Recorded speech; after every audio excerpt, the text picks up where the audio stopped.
Bonjour à tous, on se retrouve dans une nouvelle vidéo sur le compte de la Bonne Échappée. Aujourd'hui, nous interviewons le professeur François Carré. François Carré est un cardiologue et médecin du sport du CHU de Rennes. Il a consacré une grande partie de sa vie à la médecine et prône aujourd'hui un message important, celui de l'importance de l'activité physique. Écoutez-nous, aujourd'hui nous lui posons nos questions. Donc bonjour à tous et aujourd'hui nous sommes avec le professeur François Carré. Bonjour. Professeur, pouvez-vous vous présenter qui vous êtes et ce que vous faites s'il vous plaît? Donc moi je m'appelle François Carré, je suis cardiologue et médecin du sport, enfin je dirais j'étais puisque maintenant je suis retraité, j'ai fermé mon bureau à la fin du mois d'août dernier. Et donc ma petite particularité c'est que je me suis toujours intéressé au sport et que ça fait plus de 40 ans que je me bats contre l'inactivité physique et la sédentarité. Quelle place le sport occupe dans votre vie, du coup, autre par votre profession? Ah ben moi j'ai toujours été passionné de sport, hein. Je cours à pied depuis que j'ai l'âge de 10 ans, personne courait dans ma famille, tout le monde était surpris de me voir courir. Je suis bien quand je cours. Dès que j'ai l'occasion, pendant les congrès, j'allais courir le matin. Donc le sport occupe une grande place. Et encore aujourd'hui, dès que j'ai l'occasion, outre mes 30 minutes d'activité physique de chaque jour, j'essaye de faire du sport au moins 5 fois par semaine. C'est vraiment super. Et quelles sont les pathologies que vous avez pu traiter le plus fréquemment dans votre profession avant votre retraite? Alors moi, comme étant cardiologue, j'ai eu des pathologies comme on appelle des facteurs de risque, c'est-à-dire ce qui favorise les maladies cardiaques, en particulier le tabac, bien sûr, l'hypertension artérielle, le taux de cholestérol trop élevé, le diabète, et les maladies génétiques qui peuvent causer des problèmes. Quelle place occupe le sport dans votre vie, outre par votre profession, même si vous nous avez déjà expliqué au début que vous avez pratiqué tout au long de votre vie beaucoup de sport? Alors, d'abord, je crois qu'il faut bien qu'on distingue activité physique et sport. C'est-à-dire qu'en réalité, ce qui est bon pour la santé, c'est faire de l'activité physique. Mais le sport est une activité physique. Mais toutes les activités physiques ne sont pas du sport. Je peux faire du sport en me rendant à mon travail en marchant ou à vélo. Je peux faire du sport en jardinant. Je peux faire du sport en me promenant. Pardon, d'activité physique, excusez-moi, en me promenant. Donc, il faut pas mélanger les deux. J'ai l'habitude de dire que l'activité physique, c'est vital. Donc, c'est comme savoir lire. Par contre, la littérature, c'est pas obligatoire. Si on n'aime pas la littérature, tout le monde n'a pas les talents d'écrivain, tout le monde n'aime pas lire des livres qui peuvent paraître compliqués, mais c'est pas grave. Par contre, ne pas savoir lire, c'est impossible. Donc, faire de l'activité physique, c'est indispensable. Faire du sport, c'est pas indispensable. D'accord. Des études ont prouvé que 80% des jeunes âgés de moins de 18 ans ne pratiquaient pas une activité physique régulièrement. Que pensez-vous de ce chiffre? Ce chiffre, il est assez effrayant parce que je rappelle quand même que ce qui est recommandé, on considère que quelqu'un est inactif quand il ne fait pas, pour les jeunes, c'est-à-dire on va dire jusqu'à 18 ans, ne fait pas au moins 1 heure d'activité physique par jour. Et là j'insiste, c'est pas 1 heure de sport par jour, c'est bouger pendant 1 heure. Et bien effectivement en France, les derniers chiffres qu'on avait eus en 2020 montraient que c'était plutôt 87% des jeunes Français qui ne faisaient pas 1 heure d'activité physique par jour et ce qui les classait 119e sur 146 pays. Donc là aussi, on avait le bonnet d'âne, nos jeunes avaient le bonnet d'âne sur la quantité d'activité physique réalisée chaque jour. Et ce qu'il y a, c'est que c'est très dangereux pour la santé. Et donc, quels peuvent être pour vous les principaux signes d'un jeune sédentaire? Alors, le jeune sédentaire, en fait, il n'y a pas de signe. Il faut rappeler que la sédentarité, ça vient de sédere en latin, être assis.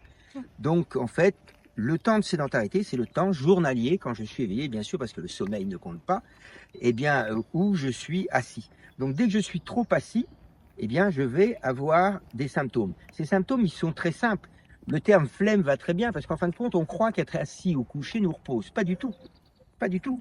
Parce que quand j'ai mal aux jambes, je peux rester assis, pendant que je suis assis, que je bouge pas, j'ai pas mal. Mais dès que je me relève, j'ai mal aux jambes. Et j'explique toujours aux jeunes en particulier, mais pas que, aussi aux personnes un peu plus âgées, que quand j'ai mal aux jambes, après une journée de boulot, il faut que j'aille marcher un tout petit peu, mais en pensant à autre chose, en me détendant, et j'aurai moins mal aux jambes après. Alors que si je me mets dans mon canapé, je me relève, j'ai encore mal aux jambes. Donc le premier signe, c'est justement cette sensation d'être toujours fatigué, de ne pas avoir la pêche, de ne pas avoir de dynamisme. Tout ça, c'est des signes typiques de la sédentarité. Très bien. Et du coup, d'après vous, ça fait à peu près combien de temps, d'années, qu'on voit vraiment une réelle augmentation de cette sédentarité chez les jeunes?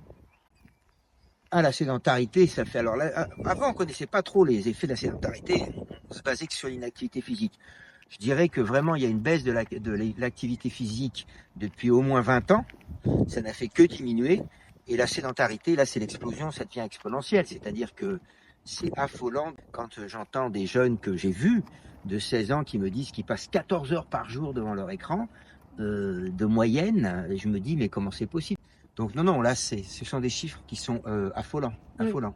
Et est-ce que vous avez donc vu un rajeunissement, on va dire, de vos patients au fur et à mesure des années? Alors, oui, la formulation est amusante. Moi, j'ai l'habitude de dire que nos jeunes développent des maladies de vieux, mais ça revient au même. Ça revient au même. Donc, ça veut donc dire qu'effectivement, oui. Par exemple, il faut que les jeunes qui nous écoutent savent que une maladie comme le diabète, je ne parle pas du diabète génétique, il y a deux diabètes, de type 1 et de type 2, je parle du diabète de type 2 qui est lié au surpoids souvent et à l'obésité, eh bien, c'était l'homme de 45 ans. Aujourd'hui, c'est des gamins de 14-15 ans. Ça n'existait pas. C'est-à-dire que je vois chez des jeunes des maladies qui n'existaient pas. Nos jeunes ont des maladies de vieux, ce qu'ils n'avaient pas. La dépression, tout le monde, aujourd'hui, il y a des tas d'enfants qui se disent déprimés. Mais attendez, un gamin de 12 ans, c'était pas déprimé, ça pensait pas être déprimé. Un gamin de 12 ans, ça jouait, ça bougeait, ça montait dans les arbres, ça fabriquait des cabanes. Toutes ces choses-là qu'aujourd'hui, le jeune ne fait plus puisqu'il est pris par ses écrans. Il est pris par ce mode de vie qui oublie tout ça. Donc, effectivement, il y a des maladies qui n'existaient pas. Je rappelle, pour finir, c'est plus tout à fait les jeunes, mais quand même, qu'aujourd'hui, les obèses, ce sont des gens qui ont entre 18 et 34 ans en France. C'est pas des gens de 60 ans. C'est des jeunes de 18 ans. Avant, il n'y avait pas d'obésité à 18 ans. Est-ce que vous pensez que le fait qu'on passe plus de temps sur nos écrans, qu'on pratique beaucoup moins d'activité physique, ça a un impact sur notre santé mentale? Et si oui, comment cela se manifeste-t-il? Oui, absolument. De toute façon, les écrans, c'est quelque chose, le temps passé devant les écrans, ce qu'on a sur un écran, c'est quelque chose de virtuel. Il n'y a plus de relations sociales. En fait, il n'y a pas de contact, il n'y a pas d'échange, il n'y a pas de partage dans des promenades ou dans des activités quelles qu'elles soient. Donc on se renferme, tout est prouvé. Quand je ne bouge pas, quand je reste très sédentaire, je rentre dans une espèce de solitude, et c'est un des facteurs les plus importants de dépression. Il y avait un très bel article un rapport qui s'appelle Sur les écrans, enfants et adolescents à la recherche du temps perdu. C'est-à-dire qu'on perd du temps sur les écrans. On perd du temps pour connaître les gens, on perd du temps pour faire des nouvelles choses, on perd du temps pour aller visiter en marchant. Donc oui, c'est quelque chose qui sur le mental retentit. Et puis en plus, sur les résultats scolaires, il est formellement prouvé que les enfants qui font de l'activité physique ont des meilleurs résultats scolaires que ceux qui n'en font pas. Donc en fin de compte, j'ai toujours l'habitude de dire aux étudiants, assez réviser, bougez, parce que ça vous aidera de bouger, vous apprendrez mieux, vous retiendrez mieux. C'est vrai que souvent on nous dit de faire des pauses, tout ça, pour pouvoir mieux réviser tout ça. Et c'est vrai que beaucoup de jeunes, quand ils entendent le mot pause, se disent on va aller scroller sur TikTok, tout ça, alors que oui, c'est vrai qu'il faut... Exactement, non, la pause qui est bénéfique pour que je resecte mon cerveau, c'est d'aller bouger.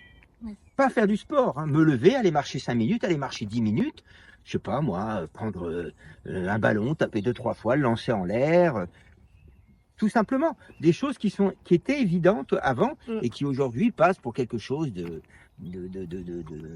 on passe pour un ovni quand on fait ça, quoi, aujourd'hui, un extraterrestre. Et pour vous, quelles sont les meilleures activités pour, au contraire, inciter les jeunes à bouger à nouveau? Alors, l'activité physique qui est bonne, c'est celle d'abord que j'ai envie de faire. Alors on va me répondre, oui, moi j'ai envie de rien faire. Donc effectivement, mais au moins il faut essayer. C'est facile de dire qu'on a envie de rien faire. C'est comme pour manger, j'aime pas ça, on goûte d'abord, il faut déjà essayer. Et puis la deuxième, c'est celle qui vous donne du plaisir. Je suis content, je retrouve des gens.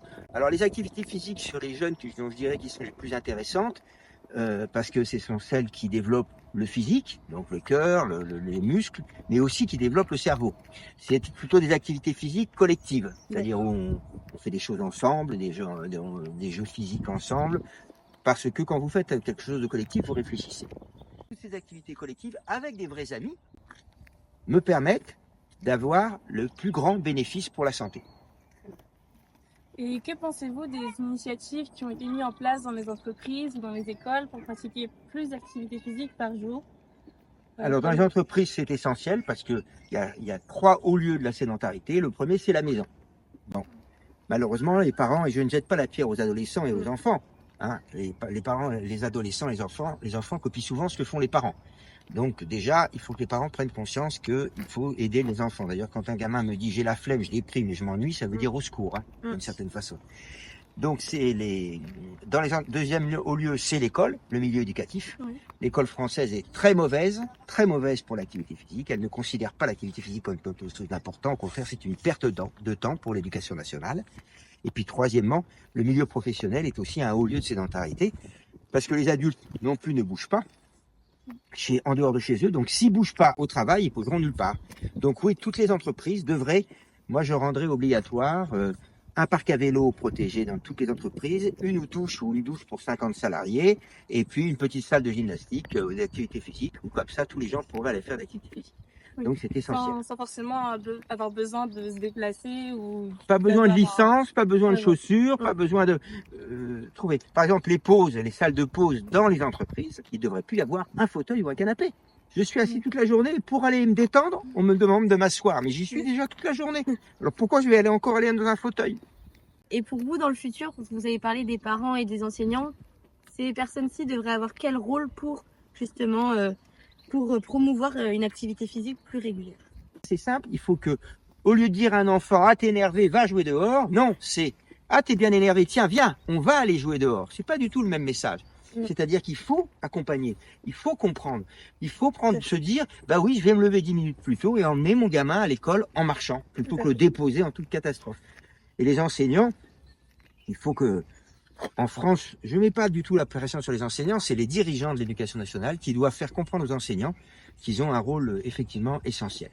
Est-ce que vous avez un dernier message à faire passer aux jeunes et à l'importance du sport et de l'activité physique? Mon message, il vient pas complètement de moi, puisque c'est Jim Rohn, un motivateur, le terme motivateur est discutable, mais enfin motivateur américain, qui l'a donné, il est assez clair, il est dit, souvenez-vous, le seul endroit où vous êtes obligé de vivre, c'est votre corps. Donc prenez-en soin. Alors si vous en prenez soin, vous allez vivre dans un endroit qui va être paradisiaque. Par contre, si vous n'en prenez pas soin, vous allez vivre dans un endroit qui sera vraiment pourri. Maintenant, vous savez tout, à vous de choisir. Merci beaucoup pour cette interview. Merci. Merci François. Et à bientôt pour une nouvelle interview sur le sport et la santé. Et rejoignez-nous à la bonne échappée.